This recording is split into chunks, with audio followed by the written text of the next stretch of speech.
Dios le bendiga, mis amados hermanos.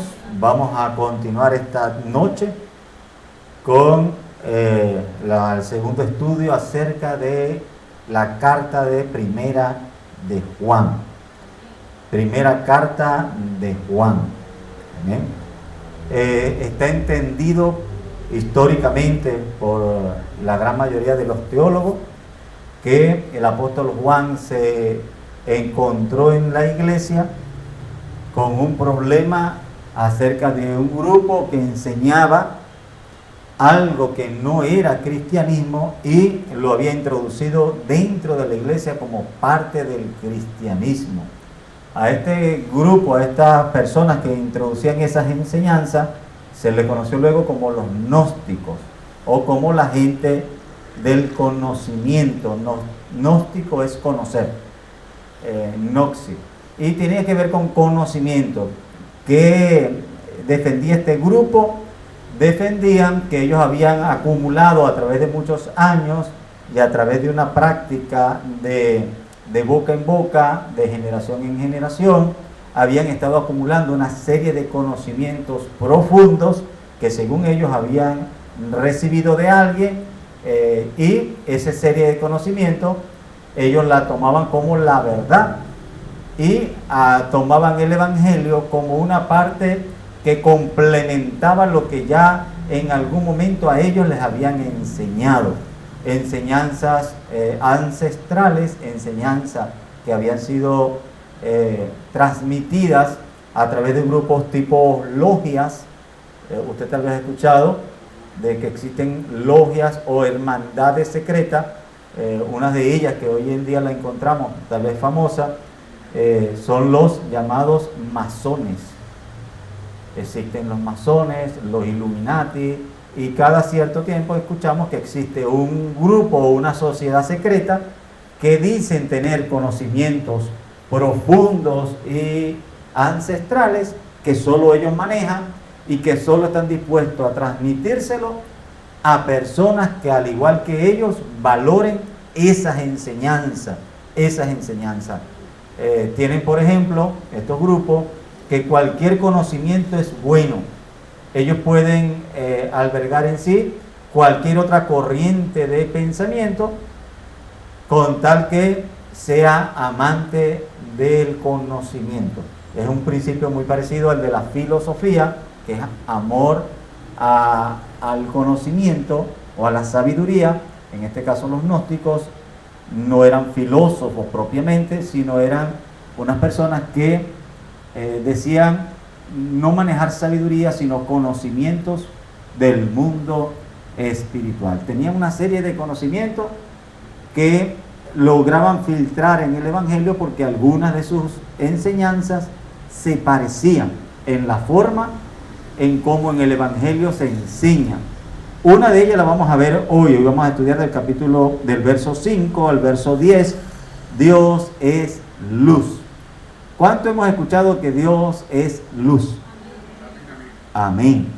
Hace poco escuché a una pastora de República Dominicana y ella decía que ella tenía su iglesia llena de muchos reflectores y reflectores de muchos colores, porque ella leyó una palabra que Dios es luz. Así que si Dios es luz, mientras más luz hubiera en la iglesia, más Dios había. Y como Dios era diverso, ella decía, yo puedo poner bombillos verdes, rojos, amarillos y brillosos, porque como Dios es luz, todo destello de luz de alguna manera manifiesta a Dios. Pareciera tragicómico, pero ciertamente de esta manera muchos pastores interpretan la escritura. Toman la palabra y la aplican a como se les ocurra en el momento. A ver, amado hermano, a primera vista, a como usted viene hoy, ¿qué significa para usted que Dios es luz? ¿Qué entiende usted cuando alguien le afirma, y la palabra lo afirma, Dios es luz? ¿Es verdad?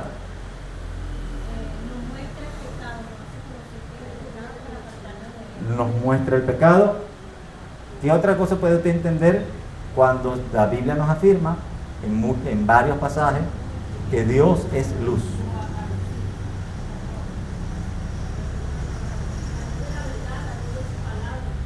Dios es verdad. ¿Qué otra cosa podemos imaginar o entender? Cuando alguien le dice, hermano, porque Dios es luz, ¿qué supone usted que el hermano está queriendo decir?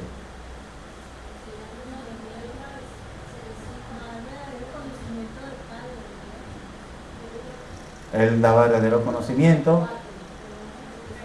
Cuando alguien le está diciendo una cosa y usted no está muy seguro de que lo que le están diciendo es verdad, usted se le puede decir a la persona, hermano, si lo que usted me está diciendo es cierto, porque usted sabe, Dios es luz, yo. Y no va a quedar nada oculto que no sea revelado, manifiesto, porque Dios es luz y Dios saca todo a la luz. Es una de las cosas que pudiéramos en algún momento entender. ¿Qué más entenderíamos por luz? Con una palabra, si alguien le diría, hermano, ¿qué significa Dios es luz? En una palabra, un sinónimo, ¿cuál sinónimo usted diría? No. Dios es luz significaría Dios es verdad. Podría ser un sinónimo muy cercano. Dios es verdad. ¿Qué otra cosa podría significar Dios es luz?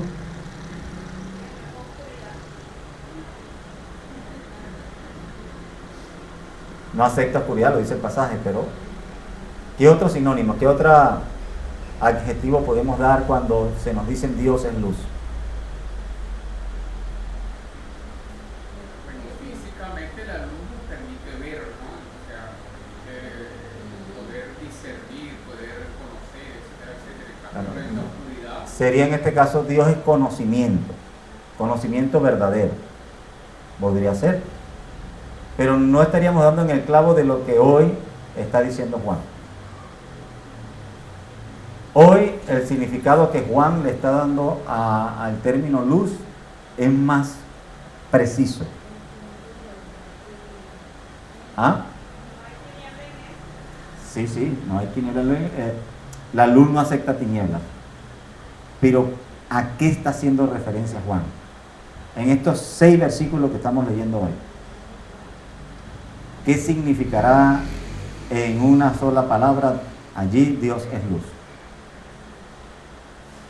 Puede ser presencia de Dios, comunión con Dios, también podría ser. Todo está allí. Sí, como la luz refleja, así hay comunión con Dios. Donde una luz alumbra, entonces hay comunión con Dios. El que está en luz tendrá comunión con Él. Pero ya vimos que no.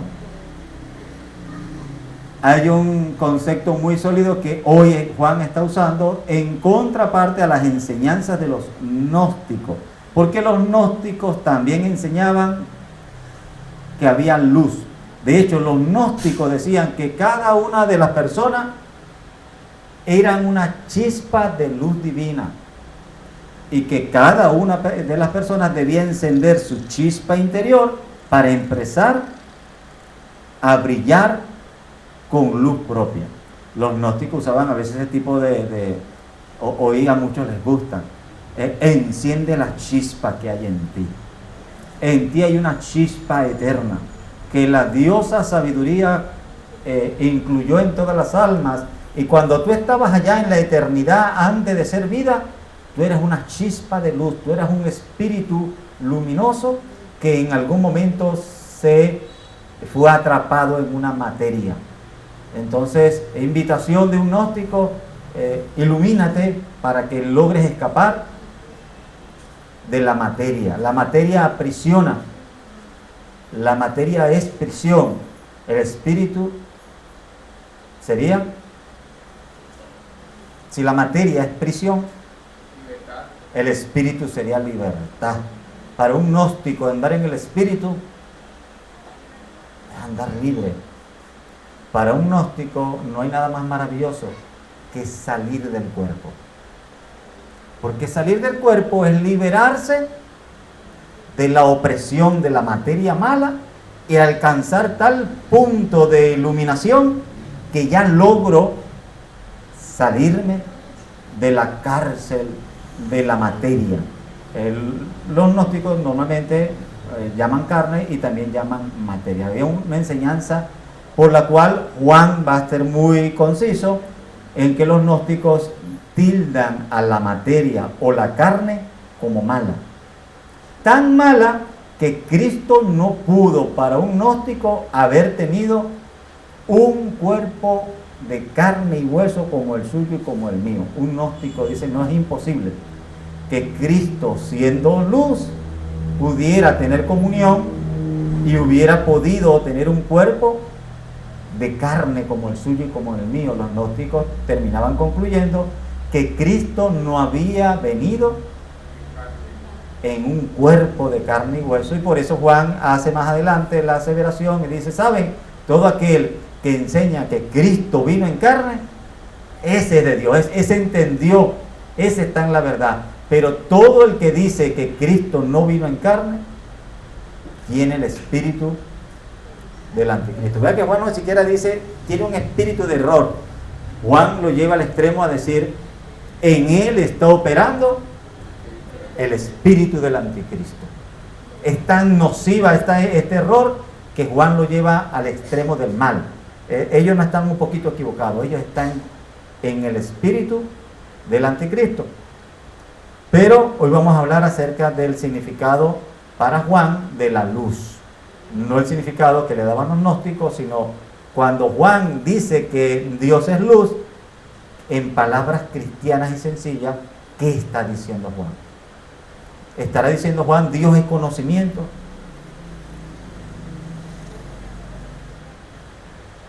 Vamos a leer un hermano, por favor, del 5 al 10. ¿Alguno de mis hermanos? Ana Neiva, ¿tiene allí? Gracias, hermano. Dios bendiga a todos mis hermanos. Amén. Primera de Juan 1, del 5 al 10. Se lee así la palabra del Señor. Este es el mensaje que hemos oído de Él y os anunciamos. Dios es luz y no hay ninguna tiniebla en Él. Si decimos que tenemos comunión con Él y andamos en tinieblas, mentimos y no practicamos la verdad. Pero si andamos en luz como Él está en luz, tenemos comunión unos con otros, y la sangre de Jesucristo, su Hijo, nos limpia de todo pecado. Si decimos que no tenemos pecado, nos engañamos a nosotros mismos, y la verdad no está en nosotros. Si confesamos nuestros pecados, Él es fiel y justo para perdonar nuestros pecados y limpiarnos de toda maldad. Si decimos que no hemos pecado, le hacemos a Él mentiroso y su palabra no está en nosotros. Amén. Amén. Hay una razón por la que a ustedes se les hizo difícil entender cuál es ese concepto, porque esa palabra no está en el párrafo. Esa palabra en la cual le está dando Juan significado a la palabra luz no está en el párrafo, está la contraparte. Está la contraparte. Él está usando dos figuras. Existe la luz, existen las tinieblas. Pero eso lo está usando él para decir, existe el pecado. ¿Cuál es la contraparte del pecado? Santidad. Él está diciendo, Dios es santo. No solo que no ha pecado, Él no tiene comunión con el pecado. Así como la luz y las tinieblas no tienen comunión, tienen una separación irremisible, no hay manera que la luz y la tiniebla tengan comunión. Dios es luz, Dios es santo, y como Él es santo, no tiene comunión con el pecado, y todo el que practica pecado no tiene comunión con Él, está en tinieblas, por lo tanto no está en luz. En este sentido, Juan nos está dando un significado muy conciso de la palabra luz, y él está llevando la luz como sinónimo de santidad. Retrocedemos un poquito, los versículos anteriores Juan está diciendo, lo que nosotros hemos oído, lo que nuestros ojos han visto, lo que hemos contemplado y palpado, esto os anunciamos para que tengamos todo comunión. ¿Por qué Juan está usando esta palabra? Porque del otro lado tiene un grupo de personas que dicen manejar una serie de conocimientos ancestrales que maestros en algún lugar del mundo, en algún momento, escogieron algún discípulo en un lugar oculto y le transmitieron un conocimiento. Ese maestro, quién sabe Dios en dónde y quién sabe Dios cuándo, que tomó a un sucesor como discípulo para transmitirle un conocimiento, fueron transmitiendo ese conocimiento de forma oculta uno a otro. Juan dice, ¿sabe? Nosotros no le estamos compartiendo conocimientos ocultos. Nosotros les vamos a traer el conocimiento que desde el principio, todo el que ha leído la Escritura ha leído en el principio. Así comienza Juan su libro. Así como en el principio, de ese principio, el que estaba allá, el verbo que estaba con Dios, del cual procedieron todas las cosas, el cual habitó entre nosotros, el cual nosotros oímos, vimos y palpamos y contemplamos. No le estamos hablando de cuentos de camino y de experiencias místicas y mágicas que nos hemos estado compartiendo uno con otro en la oscuridad de una habitación. Estamos compartiendo lo que Dios reveló desde el inicio a Vox Populi. Lo que nosotros enseñamos no son conocimientos ocultos. Nosotros enseñamos lo que Dios ha revelado abierta y ampliamente a través de los profetas. Nuestro Señor Jesucristo no empezó a traer una serie de conocimientos desligados, y cada vez que le enseñaba, Él les decía a los fariseos, ustedes no leyeron, ustedes no saben que dice, escrito está, y ustedes no, ¿qué entendieron? Y Él citaba continuamente las Escrituras. Entonces Juan nos está diciendo, ¿saben? Nuestro evangelio no comienza con una revelación de un maestro que apareció de la nada. Nosotros le estamos enseñando acerca de aquel conocimiento que desde el inicio se manifestó. Ese conocimiento que descansa en las Sagradas Escrituras y que nosotros escuchamos a través de Cristo, que es la palabra de Dios encarnada, y si también lo quiere ver así, la luz misma de Dios manifestada a nosotros. Nosotros no solo vimos la luz, nosotros tocamos la luz, lo contemplamos, pudimos tenerlo allí y sabemos que Él nos enseñó luz de Dios, conocimiento verdadero. Esos sinónimos están allí: luz como santidad y luz como verdad. La luz es verdad. Hay una comunión íntima y perfecta, una relación entre las enseñanzas del Señor y la verdad de la Escritura. No hay choque, no hay diferencia, no hay contradicción. Todo lo que nuestro Señor nos enseñó a la luz de la palabra es verdad. Es verdad. Y no choca. ¿Por qué? Porque la luz no choca con otra luz. Él es luz. Y los profetas que hablaron nos trajeron cada uno de ellos un poco de esa luz de Dios. Pero esa luz tiene un propósito. La luz de Dios tiene un propósito. ¿Cuál es el propósito de la luz de Dios en nuestras vidas? ¿A qué? Es lo que... ¿Para qué? Es la palabra que le estuve diciendo desde el inicio. Para mostrarnos la santidad de Dios. ¿Y para qué? Limpiarnos de pecado. Y para llevarnos a vivir en santidad. Hermanos, si alguien estudia acerca de Dios y no termina caminando en santidad, ese hermano estudió cualquier cosa menos del buen conocimiento de Dios. Porque usted se imagina, amado hermano, una persona que está estudiando nutrición y cada vez usted la vea más deforme, más pálida, menos sana. En estos días, exacto, no diría, bueno, pero estás estudiando mucho, pero ¿qué estás estudiando tú? Educación física. Oye, qué bueno, pero hay un problemita. Cada vez te veo menos tonificado y menos. ¿Qué te parecería si ese conocimiento que estás adquiriendo lo pusieras un poquito en práctica? En estos días pasaron un video de un cómico que avergonzó a una mujer en un programa de esos reality porque la mujer le dijo, ¿a qué te dedicas? Ella dijo, yo vendo productos para adelgazar. Y la mujer era rellenita, entonces le dijo, oye, mi idea, ¿y por qué no te lo tomas tú en vez de estarlo vendiendo? No, fue una broma pesada, pero se entendió. En este caso, amado hermano, usted puede tener un maestro que conozca hebreo, griego, arameo antiguo, que conozca la Biblia de atrás para adelante, delante para atrás, todos los textos bíblicos con su cita, que conozca teología, pero si usted en él no ve a una persona practicante de la santidad, usted puede decir con toda luz que esa persona no está en luz. Tendrá mucho conocimiento, pero a Dios no lo tiene. No lo tiene.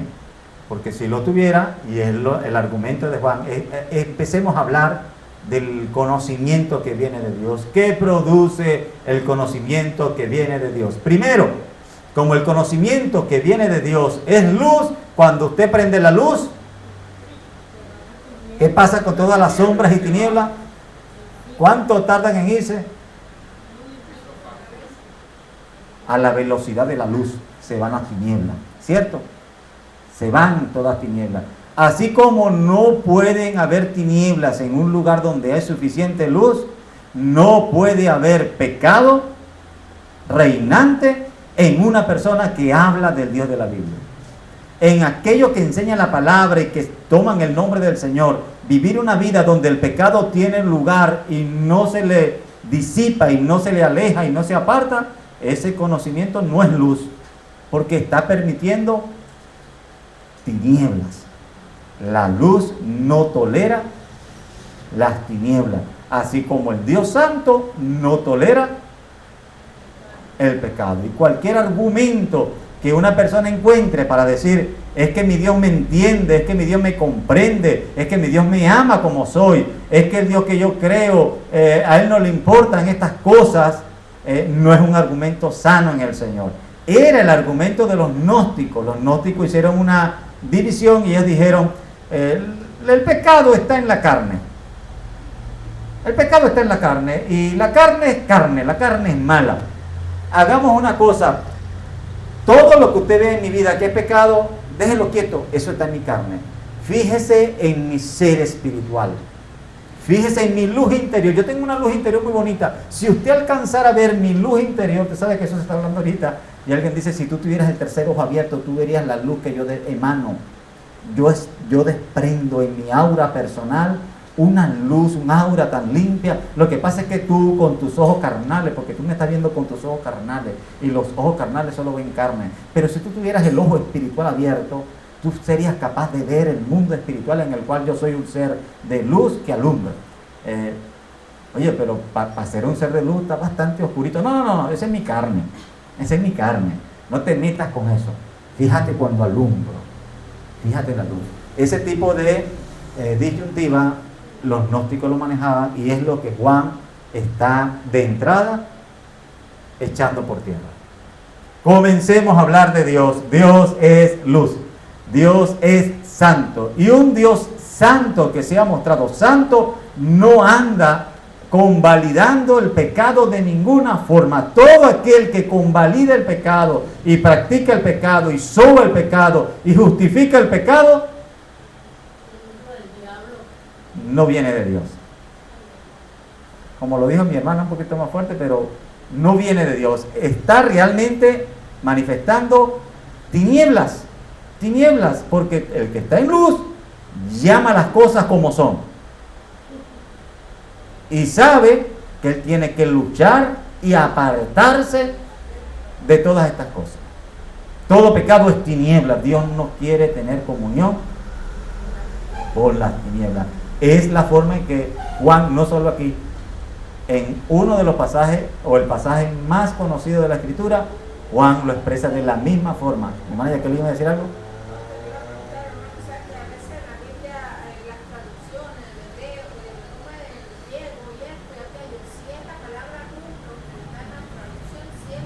Sí, sí, por supuesto. Sí.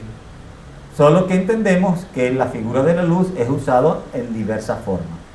Y aquí, si estamos prestando atención al texto, no hay lugar a duda que esta luz que está hablando Juan es santidad. ¿Por qué? Porque las tinieblas que él está señalando son pecado. Y si la tiniebla es pecado, la luz es todo lo contrario al pecado, que es santidad. Vamos a leer uno de los pasajes más conocidos. Juan 3:16 hasta el 21. Evangelio de Juan, capítulo 3, del 16 al 21. Juan 3:16. Para algunos el corazón de la Biblia. Amén. Amén. Dios le bendiga a todos. Juan 3:16 al 21. Dice la palabra en el nombre del Padre, del Hijo y del Espíritu Santo.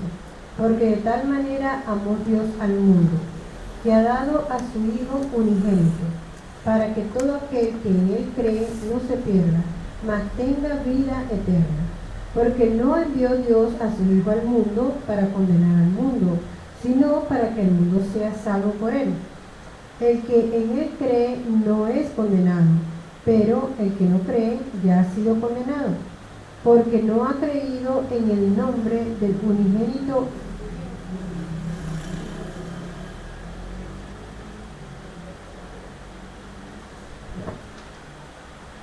Permítame.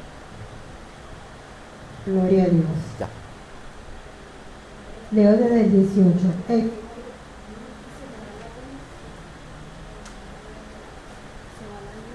No, permítame.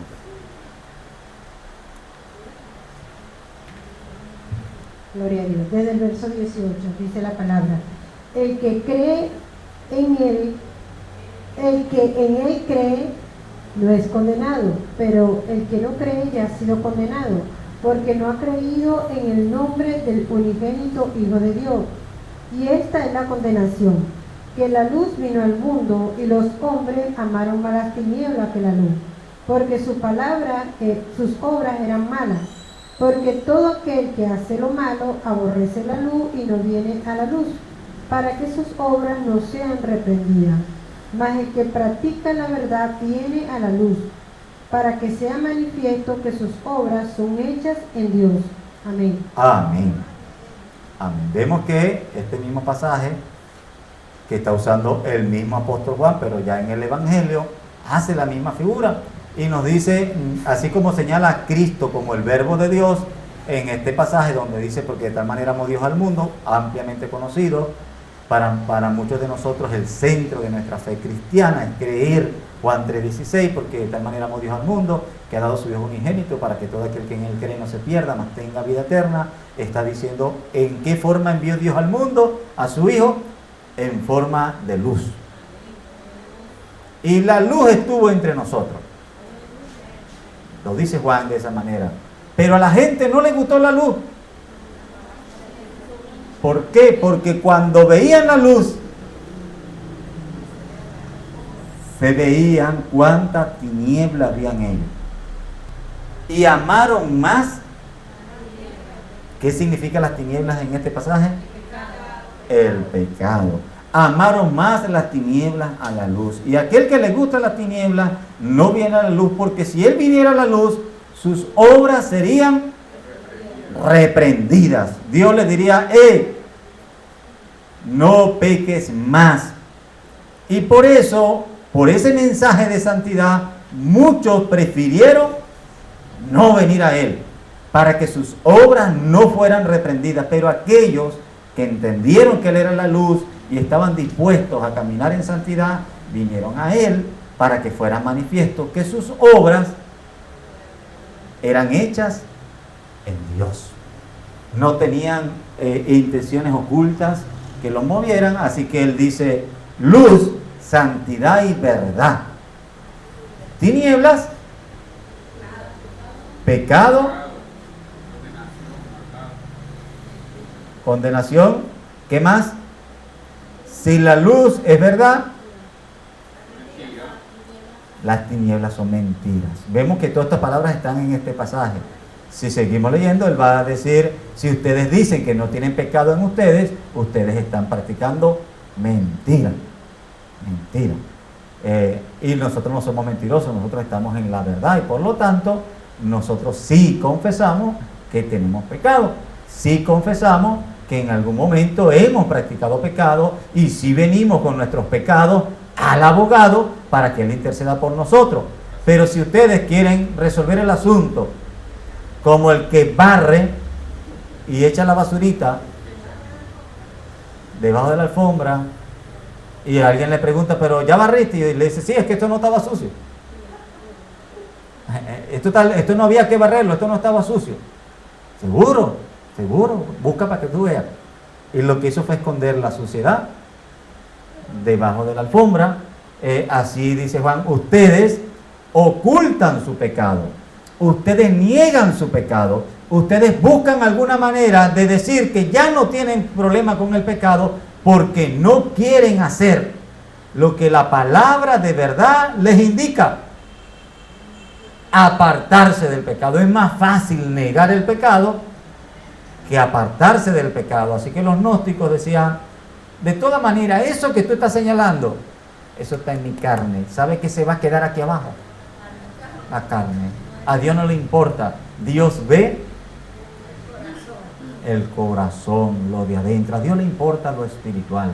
Dios me conoce por dentro. Tú estás juzgando lo de afuera, tú estás juzgando lo que se ve, tú estás juzgando lo que conoce, pero ¿sabe quién va a juzgar más allá y conoce mi interior y sabe que yo en mi interior soy bueno? Dios. Así que yo prefiero que Dios me juzgue. ¿Ha leído por allí alguna persona que pone en estados como eso? A mí el único que me puede juzgar es Dios, tú no me juzgues. Bueno, ese tipo de pensamiento los gnósticos lo abrazaban con mucho fervor y ellos decían, al final de cuentas yo no tengo de qué arrepentirme, porque si alguien falló fue esta carne y ya yo no vivo en la carne, yo ahora vivo en el espíritu. Y ahora, eso era cuando yo vivía en las tinieblas, ahora yo soy un ser de luz y desde mi conocimiento de luz, y yo me doy cuenta que todo este mundo es un gran engaño, que toda esta realidad es un mundo de materia engañosa. No importa lo que haga mi carne, no importa lo que haga este mundo, lo que importa es la pureza que hay en lo profundo de mi corazón, esa luz, esa chispa interior que cada día va brillando con más fuerza y más fulgor. Suena hasta bonito, ¿verdad? Y entonces yo voy creciendo en mi iluminación, esparciendo mi luz al mundo, y eso es lo que Dios está mirando. Tú estás viendo la carnalidad, tú estás viendo que yo sigo fumando, sigo bebiendo, que se me sale una que otra grosería, que de vez en cuando agarro algo que no es mío. Tú estás viendo esas pequeñas cosas que hay en mi carne, pero Dios no ve eso. Dios ve la iluminación interior que hay en mí. Juan dijo, ¿terminaste de hablar? ¿Terminaste tu discurso? Tú estás engañándote, porque si tú en verdad estuvieras en la luz de Cristo, el Cristo que yo conozco, Él te separaría de todo pecado. Él no tiene comunión, Él es luz y la luz no tiene comunión con las tinieblas. No busques justificar tu pecado. Dios es santo y nos manda a vivir en santidad. Ese es el mensaje. Y es el que estuvimos viendo desde el mismo Juan 3:16. Dice, no es que Dios vino a condenar el mundo, ya el mundo estaba en tinieblas. Él vino a hacer luz en este mundo para mostrar el problema, para resolver el problema, pero algunos hombres se sintieron tan cómodos con sus tinieblas que amaron más las tinieblas que la luz. Empezaron a justificar las tinieblas. O sea, al final de cuentas, las tinieblas tienen su lado bueno. Al final de cuentas, las tinieblas no son tan malas. Por ejemplo, dormir con la luz prendida es tremendo. Yo necesito las tinieblas para dormir. Con argumentos como ese, falaces, algunos empiezan a justificar. Al final de cuentas, ¿quién no tiene tinieblas? ¿He escuchado a alguien como que dice cosas como esa? Al final dice, ¿quién no peca? ¿Que ¿Para qué vamos a hablar de santidad si al final de cuentas la diferencia entre tú y yo es que tú pecas de una forma diferente que yo, pero todos pecamos. Entonces dejemos quieto, tú dejas mi pecado y yo dejo el tuyo. Esa es la forma como algunos tratan el problema del pecado. Juan dice, no. Esa comunión que algunos están proponiendo, donde las tinieblas tienen un lugarcito también para seguir estando allí presentes, no es la comunión que nosotros en Cristo aprendimos. Nosotros, la comunión que entendimos en Cristo, es una comunión totalmente separada de las tinieblas. Como está separada la luz de las tinieblas, está separado Dios del pecado. Dios no tiene relación con el pecado y es el centro de lo que Juan nos está diciendo. Y precisa una luz como esa luz verdadera. Es una luz verdadera. Existen otros tipos de luz, existen algunas cosas que parecieran luz, pero a la verdad no son tan luz, no son luz de verdad. Así que Él nos habla de una luz, pero que esa luz es la luz de verdad. La luz que procede de Dios es la verdadera santidad. Por ejemplo, existen santidades que no son realmente la santidad de Dios, que son más cuestión de normas, de mandamientos de hombres, que son más cuestiones de legalismo. Juan no está hablando de ese tipo de luz. Juan no está diciendo, mientras la mujer es más cristiana, la falda es más larga. Porque la luz de Dios se mide por el largo de la falda. Si alguien concluye así, esa luz es una lucecita de extensión navideña. ¿Sabes? Esas lucecitas por allí que prenden y apagan, que sirven de poco o casi que de nada. Ahora podemos entender, sí, Dios nos manda a tanto hombres como a mujeres a vestir con pudor, con modestia, con recato, con vergüenza, a que cubramos decentemente el cuerpo que está imprimorado del Espíritu Santo. Por supuesto que sí, pero no podemos simplificar tanto el asunto a decir un verdadero hijo de Dios se conoce porque todas las semanas pone el diezmo al día. Si alguien te enseña que la santidad descansa en el punto del diezmo y que el Hijo de Dios es el que diezma y el que no diezma es tiniebla, y te dice que eso es la santidad, pues también está manipulando y es una luz engañosa. Nosotros entendemos que el Hijo de Dios es responsable y apoya a Dios no solo de palabra, y entendemos que el apoyo a la iglesia del Señor y al ministerio del Señor pasa también por el apoyo material, pero eso no es en sí la santidad. La santidad es obediencia a la palabra íntegra, obediencia a echar fuera de mí todo lo que Dios considera tinieblas. Aunque para mí sea agradable, si Dios considera tiniebla y llama pecado algo, yo lo debo llamar pecado, y la luz de la palabra lo va a sacar de mi vida, como la luz echa fuera las tinieblas. ¿Amén? Así que luz de Dios nos lleva a caminar en santidad. No importa el lenguaje, no importa lo bonito que hable alguien. Si usted al ver esa persona que dice ser maestro, pastor, apóstol, evangelista, profeta, que otro mensaje hay, iluminado, no importa el título que use, pero si en él usted no ve una verdadera vida de santidad, dude con toda razón que ese maestro viene de parte del Señor. Una persona que tiene la luz de Cristo se preocupa no por vivir una vida perfecta, porque es imposible que aquí abajo vivamos una vida perfecta, pero sí se preocupa por vivir una vida en santidad, con sinceridad y en verdad. ¿Estamos claros hasta allí? Si decimos, verso 6, que tenemos comunión con Él y andamos en tinieblas, mentimos y no practicamos la verdad. Aquí el punto. ¿Qué está diciendo Juan? Por ahí gente que está diciendo que en ellos no hay pecado ni tinieblas, que rechaza en ellos la presencia del pecado. No porque se hayan arrepentido y apartado del pecado. Simplemente, por allí en estos días un presidente hizo algo que parece impensable, totalmente fuera de toda lógica. Él dijo: tengo la forma de resolver todos los asuntos ilegales. Usted quiere acabar con todo lo ilegal de una sola manera y en un solo momento. Es fácil. Vamos a acabar con todo lo ilegal quitándole la I. Si usted le quita la I a lo ilegal, queda legal. Wow, merece el premio Nobel a la genialidad. Entonces, esta situación que parece tan absurda, realmente era de alguna forma la manera como los gnósticos quisieron resolver el problema del pecado. Esa forma de manejar el pecado hoy se está haciendo en la práctica en las iglesias. ¿Sabe cómo muchas iglesias están resolviendo el problema del pecado? Permitiendo todo. Nombrando el pecado. Permitiendo todo. Claro, no confrontándolo, claro. No confrontándolo. No tanto, pero fácil. Vamos a dejar de llamarlo pecado.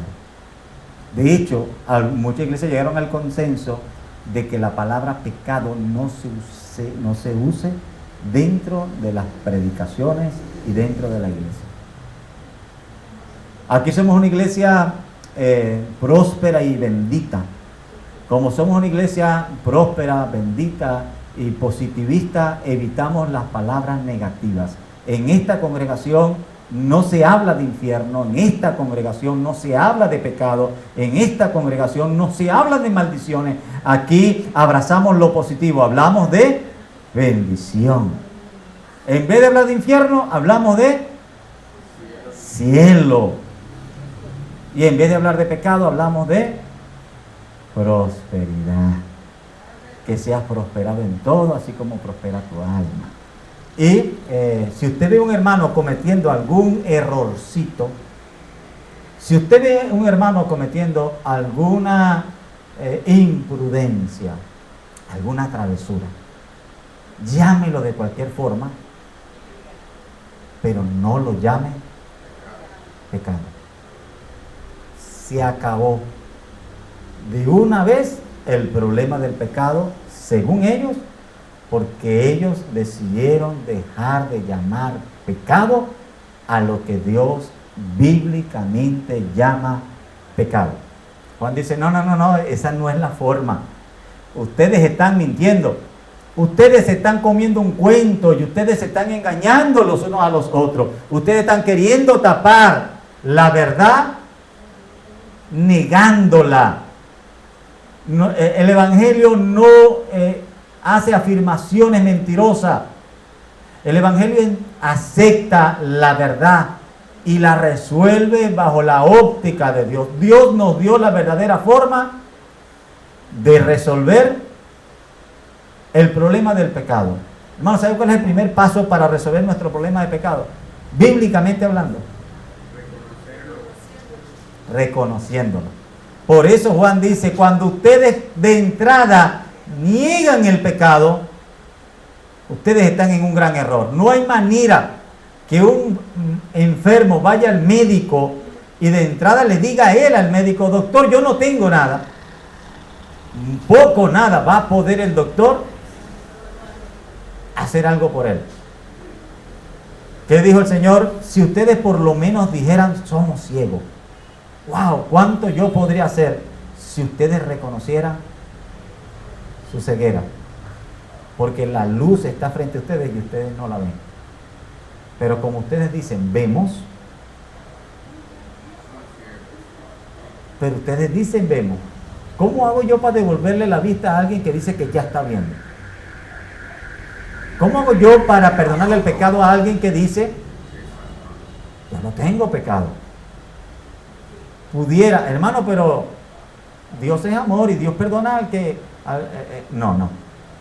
Hermano, no podemos quitar un requisito que Dios puso como principal. hoy predicar un evangelio donde no se llame arrepentimiento es un error. Y ese error es el que está atacando Juan. Venir a Cristo y no reconocernos pecadores no es facilitarle el camino al pecador. Ay, yo te voy a evitar la vergüenza de que reconozcas tu pecado. Ven, que Dios te ama así como tú eres y Dios quiere hacerte mejor de lo que ya eres. Tú eres una chispita y en Dios vas a ser un reflector. En ti hay miles de bendiciones ocultas, Dios quiere sacarlas a la luz. Ese tipo de evangelio positivista que hace ver que Dios necesita al hombre, ese evangelio no transforma al hombre. Es un evangelio contradictorio al evangelio que, según Juan, él escuchó de primera persona del que comenzó a predicar el evangelio. Él dice: el evangelio que yo escuché, que yo vi, que yo palpé, es un evangelio que confrontaba el pecado, invitaba al pecador a apartarse del pecado. Para poder tener comunión y para poder caminar con Cristo, había que reconocerse pecador. Si no, alguien podía orar mucho tiempo, pero terminar orando consigo mismo. ¿Recuerda aquel hombre que dice la Biblia que estaba orando consigo mismo según una parábola del Señor? El fariseo. ¿Y qué era lo que no hacía el fariseo? Pecar. No, pero ojalá y no pecara. Exacto, pero él decía, según él, no pecaba. No reconocía el pecado. Él decía: wow, qué bueno, gracias que yo no soy como este hombre. Yo sí hago cosas buenas. Y él dice, él estaba orando consigo mismo. Mientras el otro humillado, el otro solo con temor de levantar la vista decía: ten misericordia de mí. Una oración breve. Lo único que hizo fue reconocerse pecador. Juan dice: ustedes no quieren comenzar por allí, ustedes quieren comenzar por un punto diferente y terminar en un punto diferente y decir que estamos caminando juntos. Pero imagínese, amado hermano, que usted va a, solo en forma de imaginación, a correr un gran maratón y a mitad de camino se le pone alguien a su lado y dice: yo voy a seguir corriendo contigo y vamos a decir que estamos corriendo juntos. Usted diría: ya va, yo tengo 2 horas corriendo este maratón, tú no partiste del mismo punto que yo, no podemos decir que estamos corriendo iguales. ¿No? Sería un engaño, sería una mentira. Cuando estos hombres precisaban una forma de evangelio donde el arrepentimiento y el reconocimiento del pecado no formaba parte de ese evangelio, Juan dice: ese no es el evangelio de Jesucristo. El evangelio de Jesucristo partía en un reconocimiento del pecado como tiniebla, y Él como luz, Él disipa esa tiniebla, Él la quita de nosotros. Ojo, no es que nosotros voluntariosamente nos separamos del pecado, no. ¿Quién es luz? Dios. Y en este término, Él no está diciendo propiamente que nosotros somos luz. En otros pasajes, en otras figuras se dice que nosotros somos luz, pero en este término Él está diciendo: Él es luz y nosotros tenemos comunión con Él. ¿Ven? Él nos dice: Él es luz y nosotros nos volvemos luz con Él. No. Él es luz y nosotros tenemos una comunión con Él, y para que ustedes tengan comunión con nosotros, ustedes tienen que venir a la luz. Y esa luz tiene algo particular. Esa luz disipa todo pecado. Así que si ustedes dicen: tenemos comunión, pero yo les veo en ustedes el pecado latente y que sin ningún problema ustedes lo aceptan en su vida, no tenemos tanta comunión. No puede haber comunión en alguien quien no tiene problema con el pecado en su vida. No puede haber comunión, porque Dios es luz, Dios es santo, y Él nos hace un llamado a vivir en santidad. ¿Qué dijo Juan 3:16? Hubieron unos que no aceptaron la luz de Dios. Esos no aceptaron la luz de Dios, Los tales ya están condenados. están condenados. ¿Pero por qué no aceptaron la luz de Dios? Amaron las tinieblas y no quisieron venir a la luz para que no se vieran. Ser reprendidas. que las obras eran dignas de ser reprendidas porque ellos querían seguir practicando sus malas obras. ¿Qué está pasando con Juan? Esta gente que no quiso venir a la luz, que quiso seguir practicando sus malas obras, dijeron, yo le quité la I a lo ilegal y ahora esas malas obras, le quité la palabra mala y ahora son simplemente obras. Yo las sigo practicando, pero solo que ya no las llamo pecado. Y yo creo que Dios no las ve como pecado, porque estas están en mi carne y yo creo en un Dios que no tiene ninguna relación con la carne. Entonces, como yo soy un ser espiritual y yo no le doy lugar a la carne, ni importancia a la carne, por favor, cuando trate conmigo, no me señale nada de lo que haya en mi carne. Ese es el gnosticismo. Ese gnosticismo de los siglos primeros hoy está latente en muchas iglesias, donde ellos resuelven el problema del pecado declarando el pecado inoperante. No, eso es inoperante, eso está en la carne, y la carne, a Dios no le importa lo que haga mi carne, a Dios solo le importa lo que haga mi espíritu. Yo soy un ser espiritual, tan espiritual que yo era un espíritu antes de nacer. Yo antes de nacer era un ser espiritual.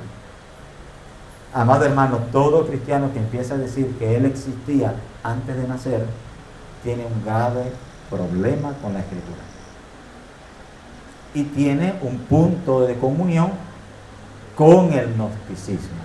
Nosotros no, según la Biblia, nosotros no éramos espíritus vivientes antes de nacer. Nosotros comenzamos a existir en el momento de nuestro nacimiento.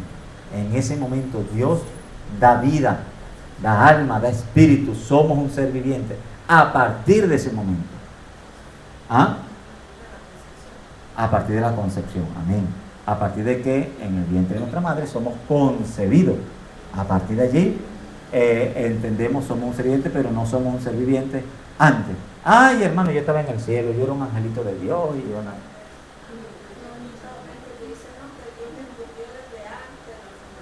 Ok, eso hay que interpretarlo bien. Cuando la Biblia nos habla de que Dios nos escogió antes de la fundación del mundo, lo que está diciendo es que Dios diseñó un plan de salvación en el cual yo estaba incluido en esos planes antes de nacer.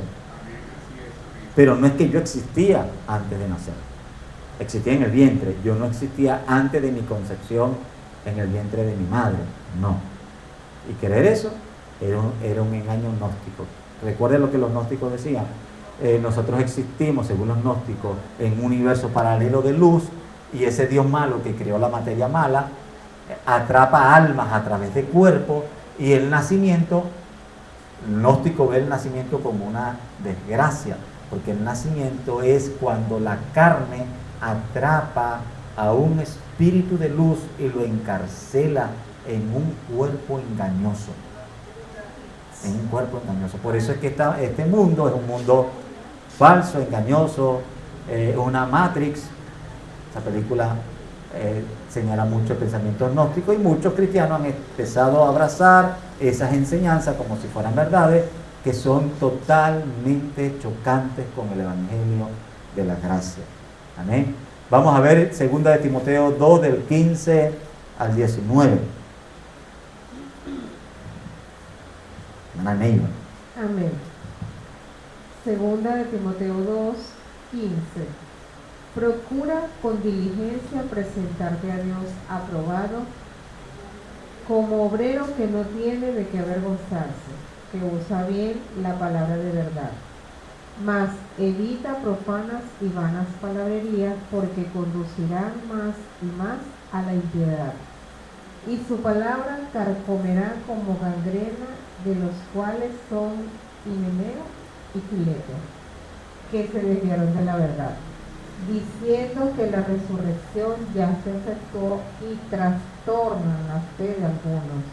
Pero el fundamento de Dios está firme, teniendo este sello: conoce el Señor a los que son suyos, y apártese de iniquidad todo aquel que invoca el nombre de Cristo. Amén. Amén. Amén. Vemos que el apóstol Pablo le advierte a Timoteo Timoteo, mira, no es solo enseñar Biblia, la cosa no es enseñar Biblia, la cosa no es enseñar cosas espirituales, la cosa no es enseñar verdades, no existe tal cosa como verdades, no.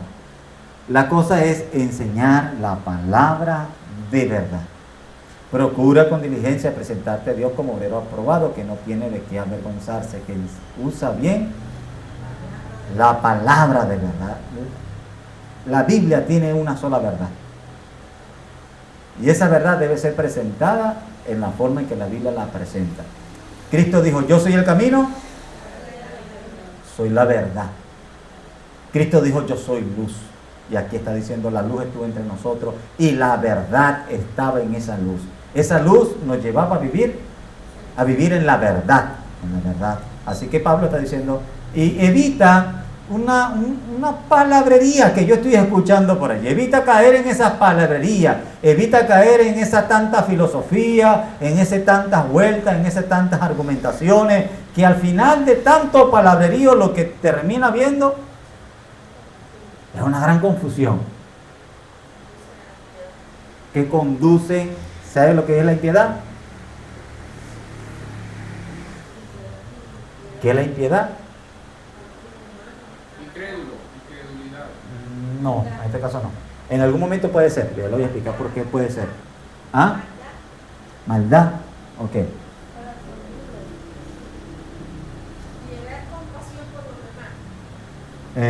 La piedad es un concepto muy amplio, pero la vida piadosa es una vida santa.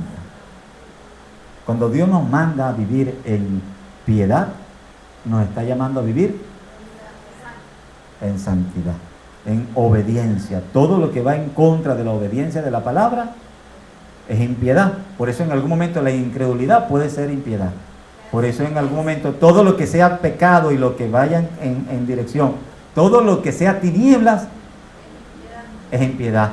Y todo lo que sea luz es piadoso, es santo, es santo. Entonces, ese palabrerío lo que lleva al final a la gente es a vivir una vida impía, pecaminosa. Pero ¿sabe lo que hace la luz? Todo lo contrario. ¿Qué hace la palabra de verdad? Si ese palabrerío nos lleva a vivir una vida impía, ¿qué hace la palabra de verdad? Nos lleva a vivir una vida en libertad y en santidad.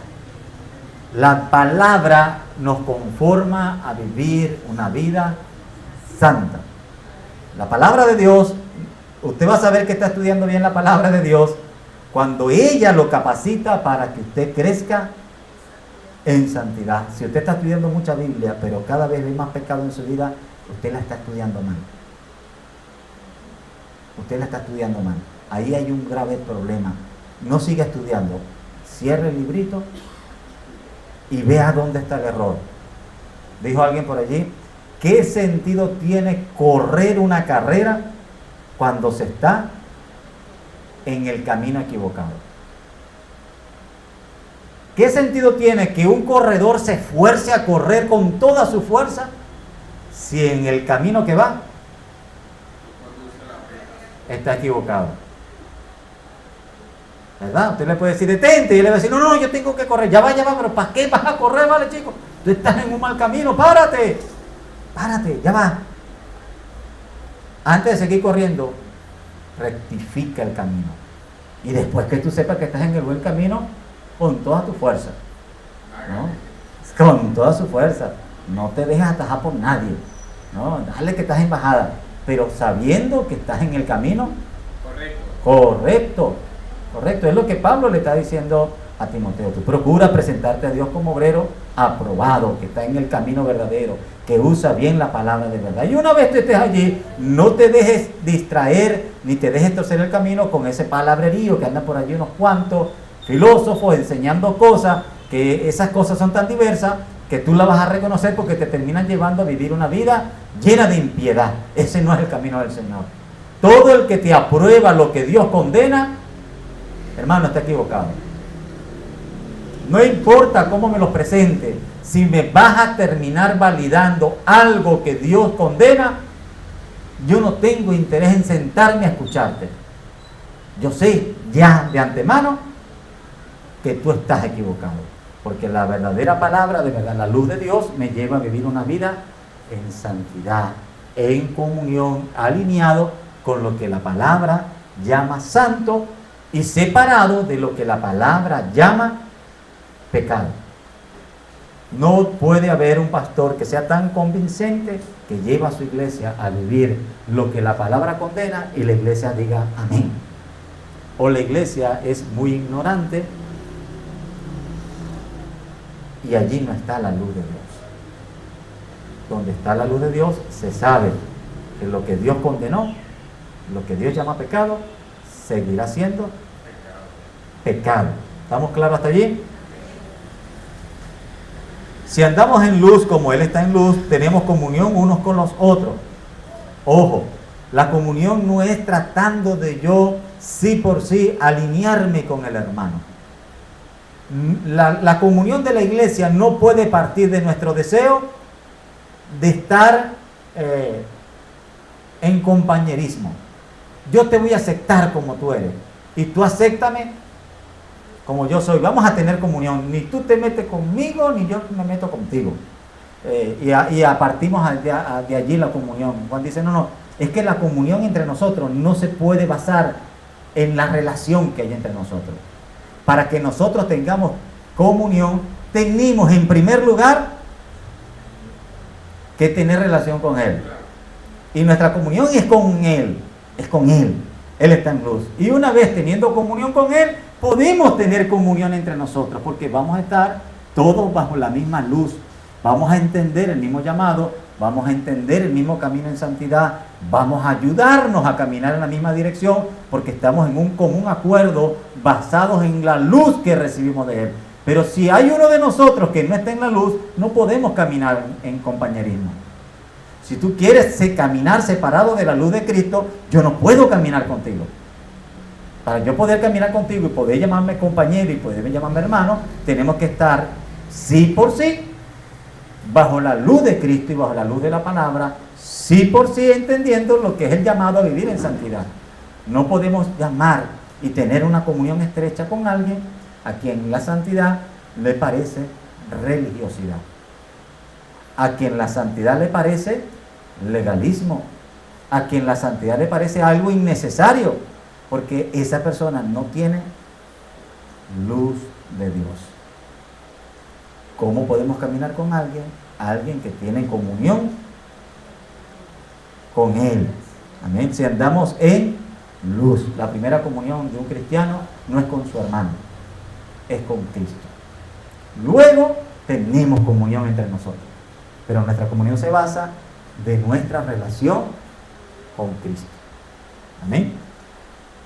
Si decimos que no tenemos pecado, nos engañamos a nosotros mismos y la verdad no está en nosotros. Así que esta figura es muy usada bíblicamente, el autoengañarse, el engañar a otro y engañarse uno mismo. Juan lo está diciendo, ¿sabe? El que dice que no tiene pecado, lo que está haciendo es viviendo un engaño. Un engaño, es una mentira. Él puede engañarse a sí mismo, pero él no está en la verdad. Un día él va a descubrir que está viviendo un engaño. ¿Ana Jacqueline?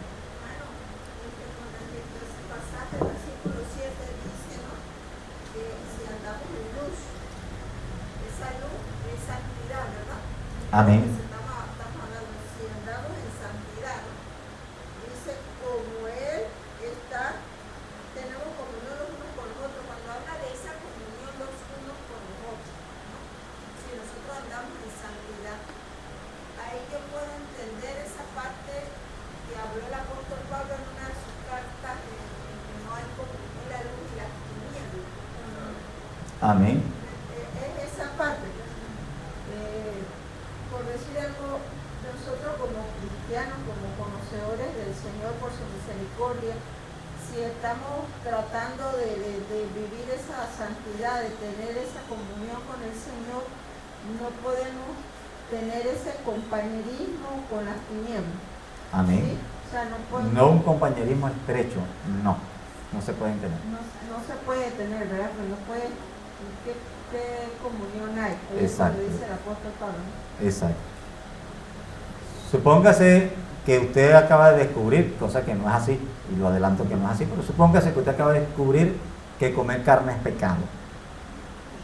Supóngase que usted lo descubrió y usted se convenció que comer carne no solo es en algún momento nocivo para la salud, sino que es pecado mortal. Usted pudiera seguir teniendo compañerismo con un amigo que todos los fines de semana hace parrilla y lo va a invitar a usted a su casa a participar de las parrilladas.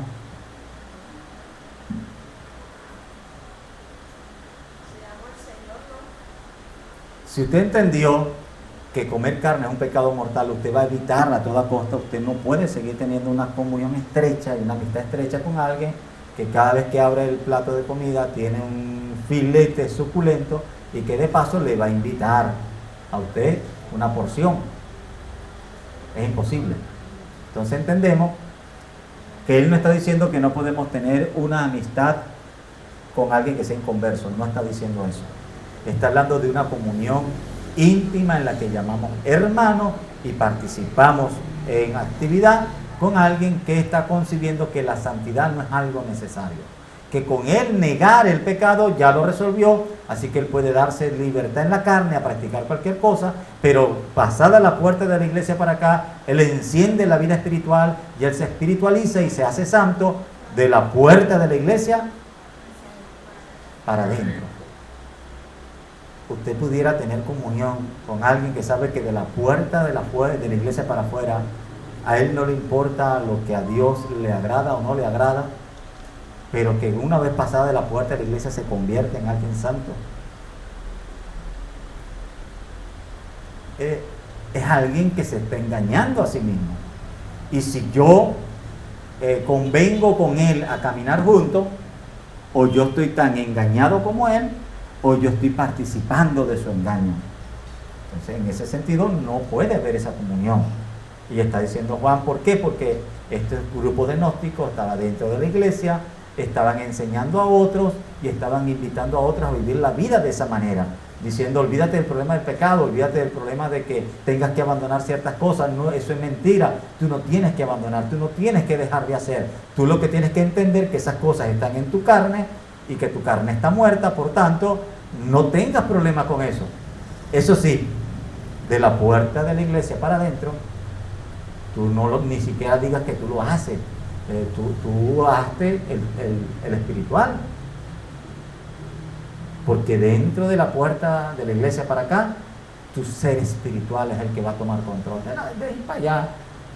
Eso es carne, a Dios no le importa. Esos son los hermanos que son religiosos. Tú cuídate de los hermanos religiosos. A Dios no le importa. Si se dejaba que este pensamiento se siguiera propagando dentro de la iglesia cristiana, por supuesto que iba a cometer grandes estragos. Por eso el apóstol Juan está atacando de raíz este tipo de enseñanzas que él está partiendo del punto de vista de decir, eso no tiene nada que ver con el evangelio de Jesucristo, eso no tiene nada que ver con la verdad, eso es un espíritu de error, de engaño que está envolviendo a muchos y que no tiene realmente comunión con la luz de Dios. Ahora, esa figura de la luz, nosotros entendemos, amado hermano, que esa luz de Dios, que para nosotros tiene mucho que ver con el actuar del Espíritu Santo a través de la palabra, esa luz de Dios que nos muestra el pecado, pero no solo se conforma con mostrarnos el pecado. Les voy a poner un ejemplo en qué forma el Señor está diciendo aquí que veamos la luz de Dios. Tenemos una matica por allí que está muy falta de sol. Está amarillenta, está algo seca, está feucha porque tiene rato que no lleva sol. ¿Qué va a ser lo primero que va a pasar cuando usted agarre esa matica y la ponga en un sitio a la luz del sol? ¿Ah?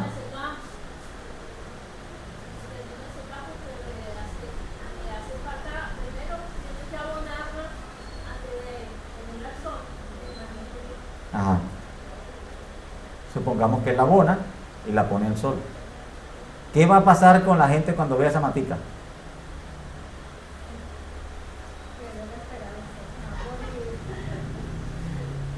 Va a decir el sol la secó cuando realmente Va a decir, oye, pero esa matica está fea, ponla por allá en la esquinita donde no se vea. Eso da pena. Eso da pena, ¿verdad? Esa matica allí, eso no adorna, eso más bien da mal aspecto. ¿Por qué? Porque esa matica no daba tanto mal aspecto en una sombra, en una esquina, no, nadie la veía. Ella estaba tan fea, pero en el lugar, en el rincón escondido, ella nadie la veía. Su estado no era tan notable, pero usted la pone a la luz del sol y lo primero que se va a ver es todos los defectos que ella tiene. La luz del sol lo primero que va a mostrar es el estado deplorable de esa matica. Pero aquí viene el detalle. Esa misma luz del sol va a sanar esa matica y le va a dar vida. Esa matica va a tener esperanza porque el mismo sol que en un comienzo la está avergonzando, mostrando todos sus defectos, no solo el sol muestra el defecto, sino el sol corrige dando vida. El Espíritu Santo, cuando nosotros venimos a Él, no solo nos convence de pecado y muestra nuestro pecado, no solo muestra cuán mal estamos, sino que Él en su palabra nos capacita para restaurar nuestras vidas. Y como esa matica que en primer lugar al ser expuesta se terminó de ver más fea de lo que se veía, cuando venimos al Señor decíamos, hermano, yo pensé que yo estaba bien. Hermano, les juro, yo antes de conocer al Señor, yo decía, oye, pero hay gente mala, pero no soy yo.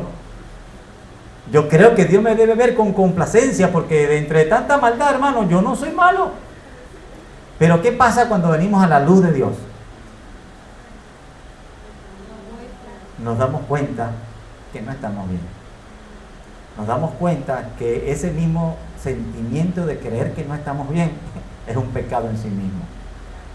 Nos damos cuenta que aquellas cosas que yo llamo derecho, Dios lo llama pecado.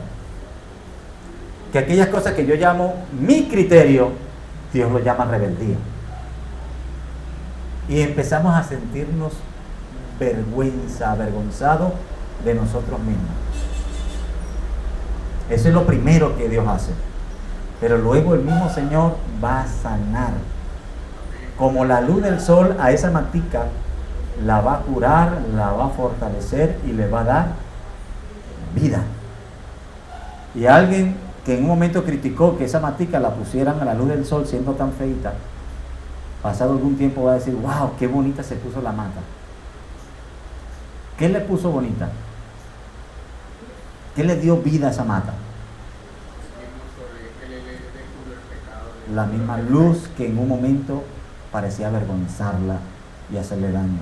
Nosotros cuando venimos al Señor, el Espíritu Santo nos revela nuestra naturaleza pecaminosa, nos avergüenza, nos muestra nuestra verdadera condición. Por eso dice que la obra del Espíritu Santo es convencernos de pecado, justicia y juicio. Y luego restaura dándonos vida. Porque no es que nosotros dejamos de pecar por decisión personal. Él nos capacita para que nosotros dejemos de pecar. Él nos capacita para separarnos del pecado. Como la luz del sol disipa las tinieblas, es la presencia de Dios la que nos ayuda a separarnos por completo de toda práctica de pecado. Él hace la mayor parte, pero no hace la totalidad del trabajo. Él hace la mayor parte. Pero como digo mi hermana, no todo lo puede hacer el sol. También hay que echarle su agüita y su abonito, ¿verdad? Y si hay algunas plaguitas, de repente hay que echarle algo para ayudarle a las plaguitas. Pero la mayor obra la hace la luz del sol. Usted puede hacer todo lo demás, pero si no la pone el sol, esa mata no va a tener vida. No hay algo que pueda reemplazar la luz del sol. Pero hay otras cosas adicionales que pueden colaborar y contribuir a que esa mata se restaure por completo, que esa planta se restaure por completo. Levanten la mano, mi hermana. Hermana Jenny.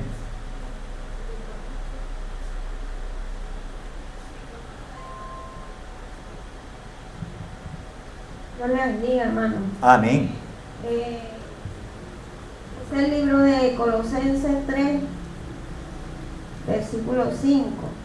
La vida antigua y la nueva. Amén. Amén.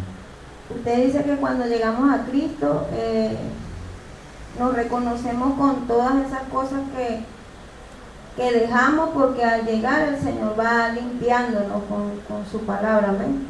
Ya venimos a ser nuevas criaturas. Dice la palabra del Señor así: hace morir pues lo terrenal en vosotros: fornicación, impureza, pasiones desordenadas, malos deseos y avaricia, que es idolatría, cosas por las cuales la ira de Dios viene sobre los hijos de desobediencia, en los cuales vosotros también anduvisteis en otro tiempo cuando vivíais en ella. Pero ahora dejad también vosotros todas estas cosas: ira, enojo, malicia, blasfemia, palabras deshonestas de vuestra boca. No mintáis los unos a los otros, habiéndonos despojado del viejo hombre con sus hechos, y revestido del nuevo, el cual conforme a la imagen del que lo creó se va renovando hasta el conocimiento pleno. Me imagino que esa palabra que usted está hablando, había un grupo de cristianos dentro de esa iglesia y el apóstol Juan también estaba enseñando lo que es estar en la luz de Cristo y lo que es estar en tinieblas. Me imagino que nos pasa a nosotros, que nosotros sabemos que llegamos del mundo y llegamos con muchas cosas que a Dios no le agradan, y que el Señor aquí a través de su palabra nos va corrigiendo.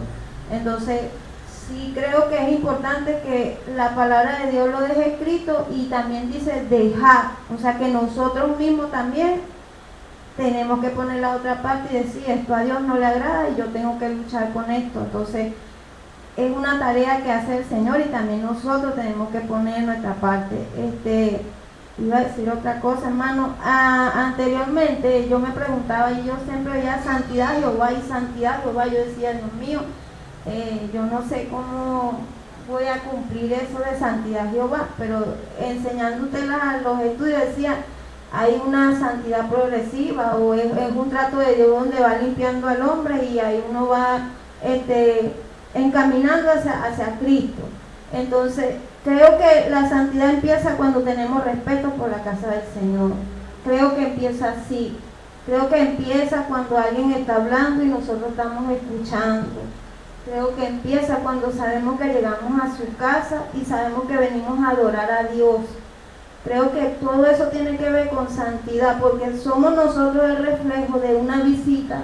Somos nosotros el que va a mostrar ese emblema que dice santidad Jehová, y creo que debemos hacerlo para el Señor. Entonces está muy bien el estudio, hermano, estamos aprendiendo, y les invito a mis hermanas que presten atención a lo que el pastor está hablando, porque esas enseñanzas, aunque uno se ría, aunque no le dé importancia, es lo que nos va a seguir preparando en el Señor. Entonces vamos a valorar la enseñanza y vamos a valorar la palabra del Señor que se está dando. Amén. Que el Señor me las bendiga y les guarde. Amén. Entendemos, bien como dijo mi hermana, que había un problema en la iglesia donde estaba Juan, y la iglesia en particular era esa enseñanza gnóstica que decía el problema se resuelve dejando de llamarlo pecado, negando. Por eso, amados, vemos hoy en día con preocupación cómo algunas cosas que claramente en la palabra son pecados, extrañamente dejaron de ser llamadas pecado en muchas iglesias.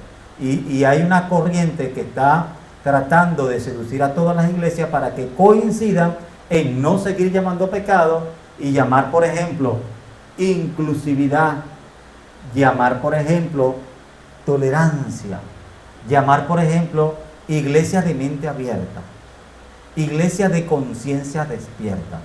Y para que tú seas una iglesia así, tú tienes que escuchar en estos días a un cristiano que atacaban, porque decían, este cristiano señaló el error que alguien estaba enseñando acerca de la Biblia, y ellos decían: ¿por qué tú no eres capaz de respetar las corrientes de pensamiento que hay dentro de la iglesia? Por lo menos hay corrientes de pensamiento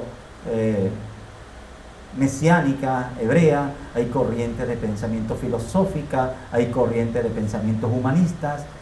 Amado hermano, la iglesia no está para congeniar con las corrientes de pensamiento.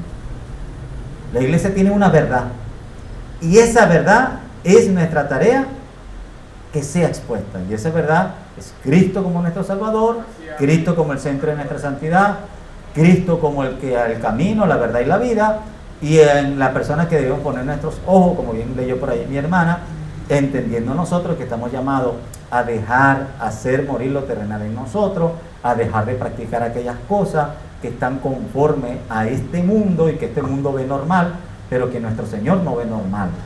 Nosotros no podemos seguir llamando normal algo simplemente porque el mundo comenzó a llamarlo normal. Que un hombre tenga amantes, ya el mundo no le escandaliza y el hombre lo ve normal, pero la iglesia no puede empezar a llamar a eso normalidad. Que un hombre tenga ademanes femeninos y empieza a vestir con prendas femeninas, el mundo hoy lo está viendo como algo moderno. La iglesia no puede llamar a eso modernismo y a llamarlo normalidad. Que las mujeres empiecen a vestir con prendas masculinas y a alguien le parezca elegante que una mujer se ponga traje y corbata y parezca que es una mujer visionaria y futurista, pero cuidado, ojo, eso no es normal. Eso no es normal. Nosotros no podemos llamar normalidad lo que Dios llama pecado. Aunque el mundo lo aplauda, entonces entendemos ese llamado en el Señor a hacer morir. ¿Cómo hago yo morir lo terrenal cuando alguien empieza a decirme que a Dios no le importa? Usted se imagina que usted está estudiando en la universidad y tenga un trabajo fuerte por hacer, difícil, complicado, una tesis de esas que son un fuerte dolor de cabeza, pero alguien empieza a decirle: ¿tú sabías que esa tesis no la van a revisar? ¿Tú sabías que el profesor dijo que esa tesis a él le daba igual si lo hacían o no lo hacían? Yo le pregunto, ¿usted se sigue esmerando por hacer la tesis?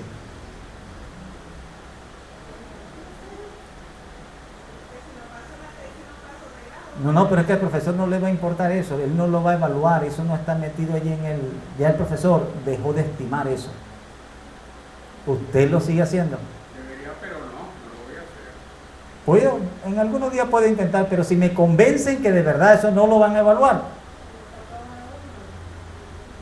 me dicen que ya eso no es importante, yo voy a perder horas y horas y dinero y recursos y esfuerzo para algo que al final no tiene importancia. Ese era el problema. Y Juan le está diciendo a los cristianos: no se coman el cuento de que ya a Dios no le importan esas cosas. No vengan ustedes, no crean que porque ustedes dejaron de llamar pecado y dijeron que ya eso no es importante, Dios deja de verlo como algo importante, porque eso sigue siendo tiniebla. Y el Dios que yo conozco desde el principio hasta hoy y hasta la eternidad es luz. Y si esa luz es santidad y tu tiniebla es pecado, tú tienes que apartarte de tu pecado. Es el llamado que está haciendo Juan, un llamado a una vida en santidad. ¿No, Jacqueline? Vamos a ver, para concluir, un pasaje que se usa mucho para, de alguna manera, convalidar ese tipo de pensamientos gnósticos, malinterpretándolo en la Biblia. Romanos 8, del 6 al 13.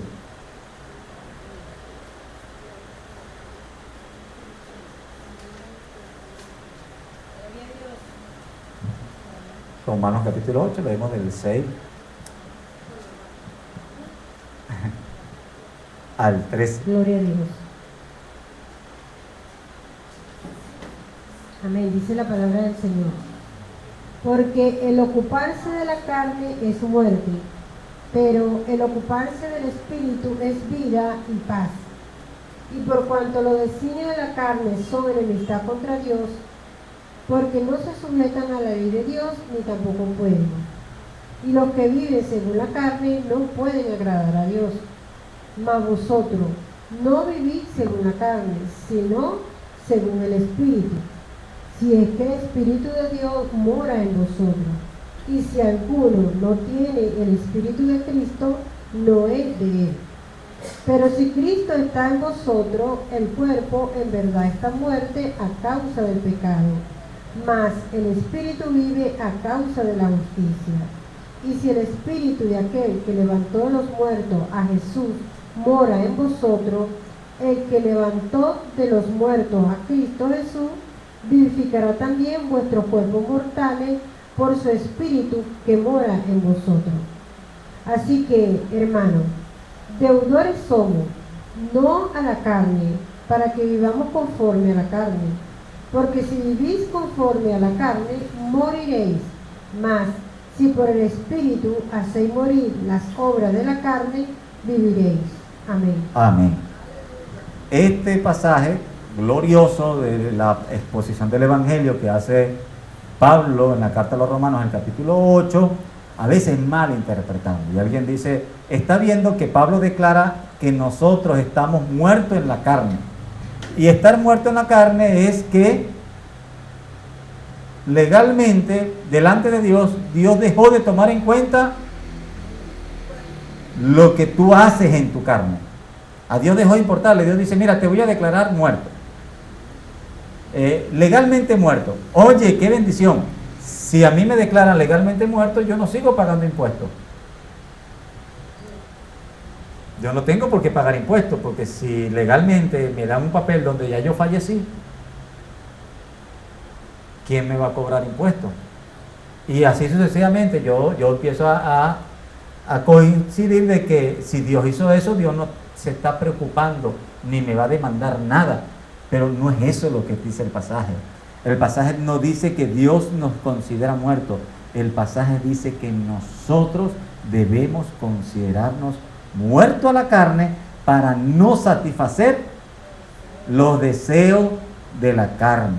Que cuando nuestra carne nos pida que practiquemos algo que a ella le causa complacencia, nosotros le digamos, tú estás crucificada y muerta. Así que para ti, ni agua. Te tengo crucificada, ya tú estás muerta. No te reconozco el derecho a ser complacida. No. Tú fuiste crucificada en la cruz con Cristo. Cristo pagó el precio por los pecados que yo cometí en mi carne. Así que mi carne simbólicamente fue crucificada con Cristo, para que luego yo sea levantado con un cuerpo glorificado, que es el cuerpo de Cristo.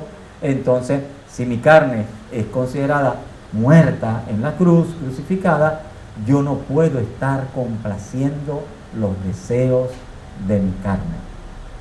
No está hablando de una verdad confesional, no está hablando de decir, es que yo tengo que declararme muerto para que Dios no considere mis pecados válidos. No está diciendo eso. Lo que sí me está diciendo es, acuérdate que tú como pecador fuiste crucificado con Cristo, para que ya, como leyó mi hermana, baste ya en el tiempo pasado, te viviste para practicar las cosas de la carne, las obras de la carne. Ahora tú tienes que preocuparte, no en escuchar qué te pide la carne. Es viernes y la carne lo sabe. Bueno, dile a tu carne que no, que es viernes para ir para el estudio, ¿no? Porque aquel que dice es viernes y el cuerpo lo sabe, es para irse para irse a fiestar. Entonces, no, es viernes de estudio, vámonos para la iglesia. Y la carne te va a decir otra vez, oye, vale, tú no sabes de ahí, no te sabes otra. Bueno, es que yo no estoy escuchando para dónde quiere ir mi carne, yo estoy escuchando a mi espíritu. Por eso dice, si te ocupas en las cosas de la carne, vas a terminar muerto, porque la carne es pecaminosa. Pero si te ocupas en escuchar y satisfacer la dirección de tu espíritu, vas a recibir en Dios vida, porque el espíritu te va a pedir hacer las cosas que son agradables a Dios. Y la clave está en el verso la clave está en el verso 12, que dice así: así que deudores somos, no a la carne, para que vivamos conforme a la carne, porque si vivís conforme a la carne moriréis. Mas si por el Espíritu hacéis morir, ojo, no declaras muerto. ¿Ven? No dice, mas como eres espiritual, declara muerto a la carne. No dice declara muerto a la carne. Te dice, ahora tienes una tarea, porque tú eres un ser espiritual. Ahora Dios le dio vida a tu espíritu. Cuando fuiste expuesto a la luz, esa luz le dio vida a tu espíritu. Cuando esa matica expuesta al sol, esa matica que estaba casi que muerta, que ya estaba para hacer leña, y se pone al sol, esa matica recibe vida, y si es una matica frutal, ¿qué va a producir ella? Fruto. Va a producir fruto. Si nosotros estamos en el Espíritu, debemos producir fruto. Fruto en el Señor. Y ese fruto parte de hacer morir las obras de la carne. Mas si por el Espíritu hacéis morir las obras de la carne. Así que no va a ser Dios el que va a matar mi carne. No, simbólicamente Él me crucificó para darme vida.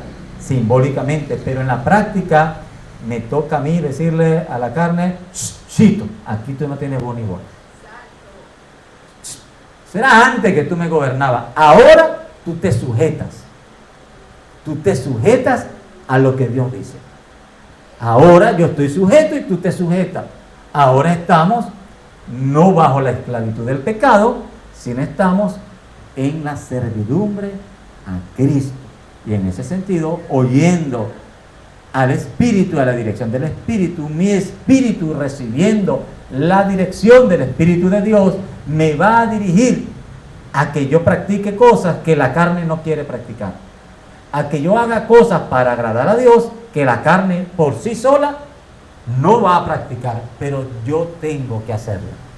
Si hacéis morir vosotros, no lo hace morir Dios. Nos toca a nosotros sujetar la carne, someter la carne. Dijo el apóstol Pablo, yo peleo no como quien golpea al aire. ¿Sabe a quién golpeo yo y duro? A esta carne.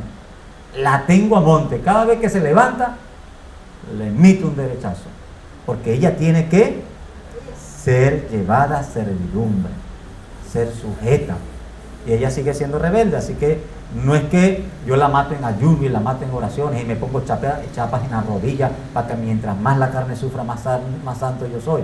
No está diciendo el apóstol Pablo eso, sino está diciendo el apóstol Pablo, cada vez que ella me pide una cervecita, yo le digo un vasito de agua fría. ¿Qué cuento de cervecita nada? Me sujeta. Cada vez que ella me dice un bailecito ahí en la carne y me hace falta echar un bailecito, yo le digo para la iglesia, a danzarle al Señor y a alabar al Señor. Y la tengo sujeta. Y a veces siento como un puñetazo. A veces decirle no a la carne se siente como un autogolpe, como que me estoy autogolpeando. Porque es que en verdad que mi carne lo desea, pero yo no estoy en servidumbre a mi carne, estoy sujeto al Espíritu, conforme el Espíritu. Esto desde un pensamiento gnóstico no se puede practicar, porque el gnóstico simplemente va a decir, hermano, deje de estar peleando con su carne, téngale. ¿Se acuerda de Pedro? Cuando el Señor está a punto de comenzar la pasión, y cuando el Señor le dice a Pedro que está pronto a comenzar los padecimientos, ¿qué le dice Pedro al Señor? Nada de esto que la conté, que también le dice otra frase más.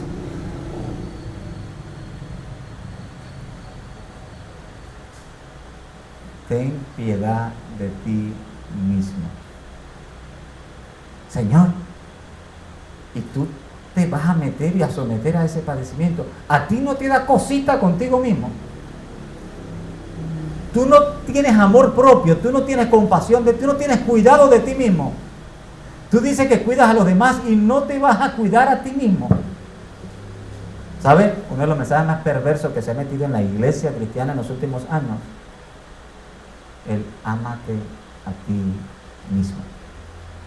Y algunos hermanos empezaron a meter eso como cristianismo y a decir, hermano, ¿sabes que la palabra enseña que te ames a ti mismo? Y la palabra te dice, cuídate de ti mismo. La palabra dice, crucifica tu carne. Gracias, hermano.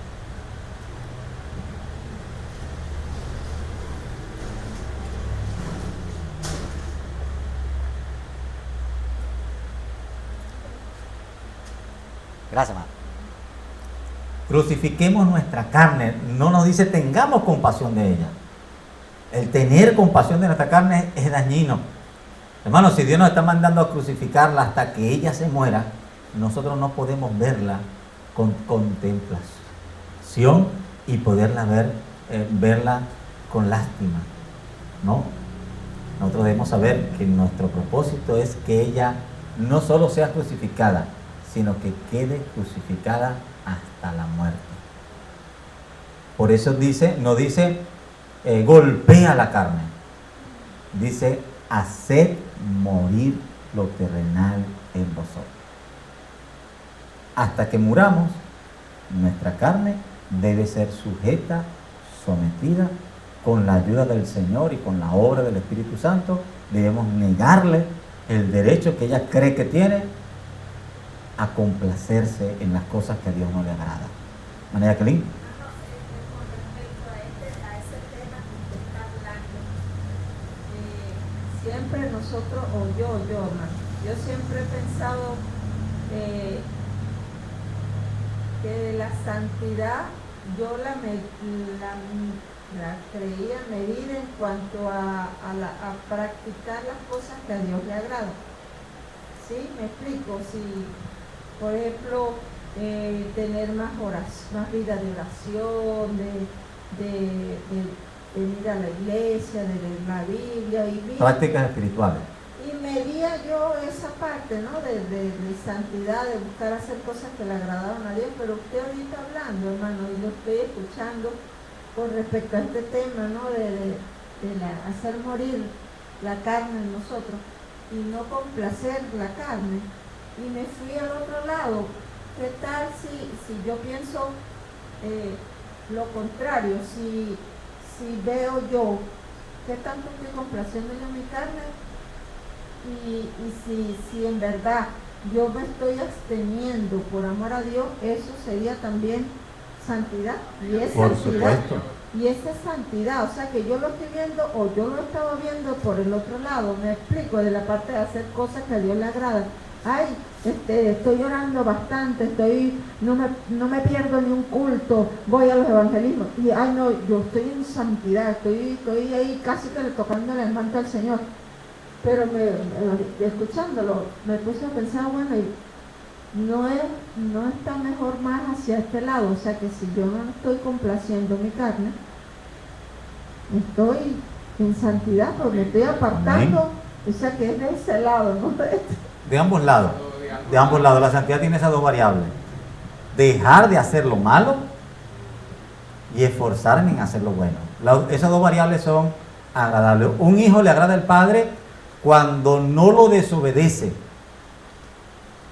pero un hijo le agrada al padre cuando le obedece. Un hijo le agrada al padre cuando no hace las cosas que el padre le dijo, no hagas estas cosas, y el hijo no las hace, ahí está agradando. Pero también el hijo le agrada al padre cuando el padre quiere que haga algo y él va y lo hace. Hay dos formas de agradar. A mí no me gusta usar esos términos, pero mayormente son los términos que se usan, una forma negativa y una forma positiva. La forma negativa es no hacer lo que Dios no me manda hacer. Negarme a hacer las cosas que a mí me agradan, que a Dios no le agrada. Eso sería negativo. La parte positiva es, yo sé que a Dios le agrada algo, yo lo voy a hacer porque yo quiero complacerlo. Y esforzarme a hacer también es otra forma de agradar a Dios. La santidad tiene esas dos variables, ¿no? Hacer lo espiritual y dejar de hacer lo carnal, lo que a Dios no le agrada. Practicar las cosas agradables a Dios y dejar de practicar las cosas. Las dos cosas se tienen que hacer. porque si yo hago una y no hago la otra. Por eso el Señor dijo en algún momento, esto era necesario de hacer sin dejar de hacer lo otro. Yo tengo que ver las dos formas. No basta con hacer una. Por ejemplo, el hijo mayor, el hermano mayor del hijo pródigo, él decía, yo te agrado porque yo trabajo como tú quieres que yo trabaje. Pero cuando la orden del Padre no fue trabaja, sino gózate conmigo, él no lo complació. Él dijo, yo no me voy a meter a esa fiesta con ese sinvergüenza hijo tuyo, no me pidas que yo participe de eso.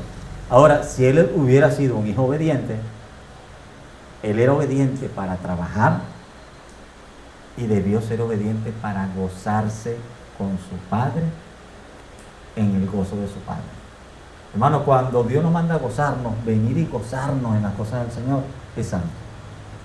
Venir, a veces creemos que santidad es sufrir. No, hermano, también gozarse en el Señor es santo. El pueblo de Israel no solo tenía abstinencia, el pueblo de Israel tenía algo que se llamaba fiestas santas de Dios, y Dios decía, ustedes tienen que venir a gozarse en mi fiesta, es mi mandato. Gozarnos nosotros en las cosas del Señor, por supuesto que también es santidad. Dejar de hacer lo malo y llevar esta carne a servidumbre, a hacer lo que a Dios le agrada, y en algún momento adquirir el gusto por hacer lo que a Dios le agrada. En algún momento la carne no le gusta, hermano, pero llega el momento que si usted tiene suficiente vida espiritual, usted empieza a gozarse y a decir, es que las cosas del Señor son buenas. Hermano, es que yo no entiendo por qué la gente hay que obligarla, porque es que no hay nada más bonito que venir y tener comunión, y venir y gozarse, y hacer las cosas que Dios manda, hermano, en sí mismo es agradable. En sí mismo es agradable. Pero eso lo hace alguien cuando está realmente en el Espíritu. La carne dice, qué aburrido, qué largo, qué difícil, qué calor, qué calor. El Espíritu dice, qué gozo poder estar un día en la casa del Señor. ¿Alguna pregunta más, mi amado hermano? ¿Hermana Daisy? Amén. Amén. Dos cositas, mi hermano. Referente a lo que decían estas personas gnósticas. En 1 Corintios, capítulo 15, verso 50, dice, pero esto digo, hermanos, que la carne y la sangre no pueden heredar el reino de Dios, ni la corrupción hereda la incorrupción. Ellos se basan allí para decir que, bueno, hagamos de todo lo que sea con la carne, porque la carne ni la sangre heredarán el reino, o sea, no vamos a entrar con este cuerpo en el cielo. Por eso ellos se basan también en que no, con respecto a la carne, pues. Y lo otro era, mi hermano, que es que en la palabra del Señor, aquí en el verso 13, dice la última parte, mas si por el Espíritu hacéis morir las obras de la carne, viviréis. Aquí está enfatizado el Espíritu en mayúscula. Entiendo que el Espíritu Santo nos redarguye a nosotros. Esto es malo, aquello no se debe, esto es lo que tienes que hacer. Y si nosotros le hacemos caso, es cuando está la otra parte del texto que dice, hacéis morir las obras de la carne y viviréis. Con respecto a esto, más adelante en el capítulo 6 de Romanos, decía Pablo que nosotros hemos muerto al pecado. Si nosotros hemos muerto al pecado, ya no deberíamos de practicar el pecado. Pero a veces como que queda algo allí que yo, Daisy, pienso que es parte de lo que es la santidad. Cuando nosotros hacemos esa santificación a medida que avanzamos en el camino del Señor. Amén. Amén. Cuando Pablo le dice a los corintios que la carne y la sangre no heredarán el reino de los cielos, estaba hablando acerca de poner la confianza en ser descendiente, en tener una conexión familiar, y creer que porque Dios le dio promesa a los patriarcas, alguien podía confiar en eso para heredar el reino de los cielos. Y es allí donde él dice, ¿sabe? Eso no es así. El reino de los cielos no se asume por herencia carnal. La carne y la sangre no heredarán el reino de Dios. Por eso hoy con mucho asombro uno ve pastores que están buscando en su árbol genealógico para ver si ellos son descendientes judíos, porque si un pastor es descendiente judío, tiene un punto más alto de santidad que el pastor que no tiene sangre judía. Y cuando uno dice, wow, estos hermanos, ¿qué Biblia están estudiando? ¿Qué criterio están usando? Porque allí deben recordar, es que la carne y la sangre, un judío no es más hijo de Dios que un gentil si ha creído en Jesucristo. Se ha creído en Jesucristo. Mi hijo no es más cristiano que el hijo de un inconverso porque sea hijo mío. Porque Dios no tiene nietos, ni yernos. Dios tiene hijos, únicamente hijos. Entonces, por más que mis padres sean cristianos y mi hijo sea hijo de un cristiano, eso no puede ser un punto de confianza. Por eso decíamos y siempre hemos dicho que cometemos un error cuando nosotros decimos que nacemos en un hogar cristiano. Nadie nace cristiano. Nacemos en un hogar de fe cristiana, sí.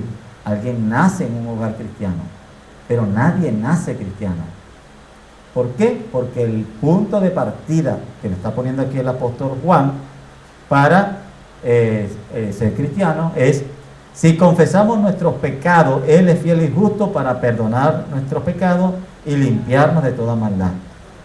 Verso anterior dijo: es así cuando la sangre de Cristo nos limpia de todo pecado, cuando nos reconocemos pecadores. Un niño que está naciendo, él no se está reconociendo cristiano, pecador ni cristiano. Ese error lo cometen los católicos que bautizan a los niños y lo declaran católicos. Nosotros no podemos cometer ese error porque nosotros sabemos que para nacer de nuevo es necesario el reconocimiento y el arrepentimiento. Y ningún niño nace con capacidad de arrepentirse y reconocer lo que todavía él no conoce.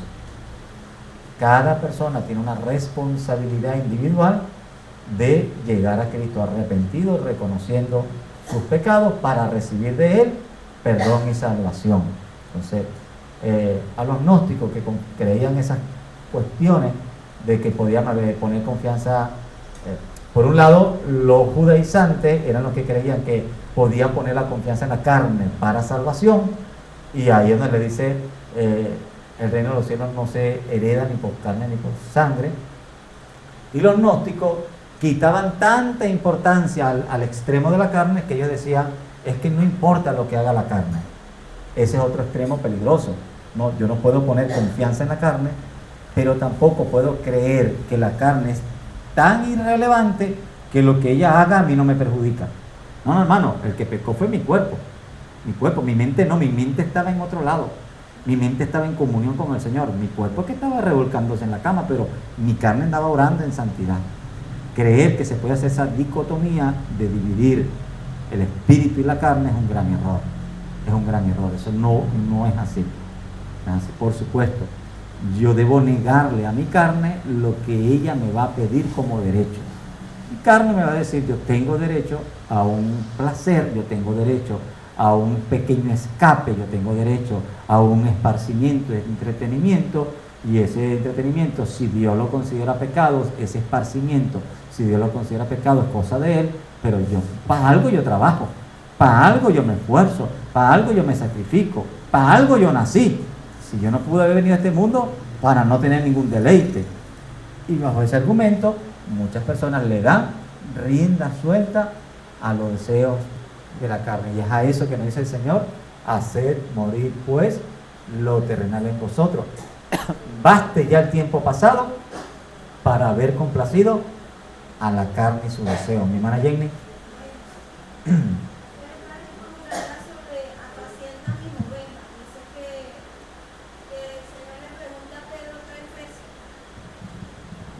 Lo amaba, que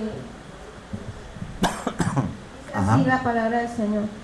Cuando hubieron comido, Jesús dijo a Simón Pedro: Simón, hijo de Jonás, ¿me amas más que esto? Y le respondió: sí, Señor, tú sabes que te amo. Y él le dijo: apacienta mi cordero. Volvió a decirle la segunda vez: Simón, hijo de Jonás, ¿me amas? Y Pedro le respondió: sí, Señor, tú sabes que te amo. Le dijo: pastorea mis ovejas. Y le dijo la tercera vez: Simón, hijo de Jonás, ¿me amas? Pedro se entristeció de que le dijese la tercera vez: ¿me amas? Y le respondió: Señor, tú lo sabes todo. Tú sabes que te amo. Y Jesús le dijo, apacienta mis ovejas. Amén. Esta mañana lo escuchaba y decían que, por ejemplo, nosotros que tenemos hijos, nosotros los traemos a la iglesia y creemos que traerlos, ya ellos están ahí caminando con el Señor y los volvemos a traer y ellos están cumpliendo con el compromiso de venir. Pero más enseñaban era que uno les explicara a ellos por qué vamos a la iglesia o a quién venimos a adorar en la iglesia, enseñarle a amar a Dios más que venga a la iglesia, sino a quién vamos a buscar en la iglesia. Entonces esta lectura dice que Pedro siguió a Jesús, pero hubo un momento donde el Señor le está preguntando, ¿me amas? Entonces ya no es algo que voy a hacer por obligación. Si hay algo que yo debo hacer para el Señor, no es obligación, es por amor, porque a Dios le agrada más que uno le sirva por amor y no por obligación. Entonces eso terminó enseñándome eso, que si nosotros amamos al Señor, usted lo dijo hace rato, si aquí hay unas normas, por ejemplo, unas normas, y yo amo al Señor, y el Señor quiere que yo esté aquí, por amor al Señor yo tengo que cambiar, por amor al Señor yo tengo que buscar la manera de agradarle y hacer las cosas que el Señor me está mandando. Pero si yo no amo al Señor, entonces yo voy a empezar a decir, yo no voy a hacer esto porque eso me lo están imponiendo, porque esto fue así, entonces va a haber muchas cosas que yo quiero decir, pero lo que de verdad el Señor me está pidiendo que haga, no lo voy a hacer. Entonces, más que por obligación estar aquí, debemos estar por amor a Dios. Amén. El Señor los bendiga. Amén, amén. Y es lo que a continuación vamos a ver que el apóstol Juan va a estar enseñando. Él va a estar diciendo no solamente Dios es luz y las tinieblas son pecado y todo lo que es pecado es tiniebla, sino nos va a estar diciendo, bueno, ya la persona que nació en el Señor y que empieza a caminar con Dios, muestra su verdadero amor con Dios, no hablando del amor de Dios y de un Dios tan bueno y amoroso, solamente como un Dios solo amor, sino que ese amor lo lleva a caminar en santidad. Alguien que ama a Dios es alguien que practica santidad. Puede hablar de amor y tener rosas y flores y corazones en todo lado, pero si las rosas y corazones no se convalidan con una vida en santidad, esa persona es romántica, no cristiana. No cristiana. Un cristiano guarda la palabra del Señor. ¿Y a quién se lo está diciendo el Señor? A unos gnósticos que decían que guardar la palabra no tenía gran importancia. Lo importante era el conocimiento, era entender cosas, era llenarse de todo tipo de diversidad de conocimientos del mundo espiritual. Y mientras más conozco yo, más luz soy. Y Juan dice, no es un cúmulo de conocimiento. Es una relación con un Dios santo que al entender su palabra me lleva a vivir una vida en santidad. Y comienza la próxima estudio con unas palabras tan sencillas que dicen, hijitos míos, estas cosas os escribo para que no pequéis. La preocupación principal de Juan era cómo la enseñanza gnóstica estaba abriendo una brecha para que el pecado se practicase dentro de la iglesia y se empezase a tolerar.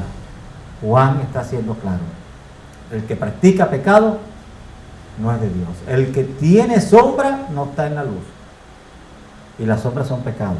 Y les está diciendo, hijitos míos, yo tengo una intención con esta carta. Yo quiero quitarles a ustedes la ocasión de pecar. Todo el que te enseñe que el pecado es tolerable y es aceptable porque se comete en la carne, está en la dirección contraria a lo que Juan le está enseñando a la iglesia. Amén. Vamos a concluir allí. Gracias, mi hermana. Vamos a pedirle al Señor que nos ayude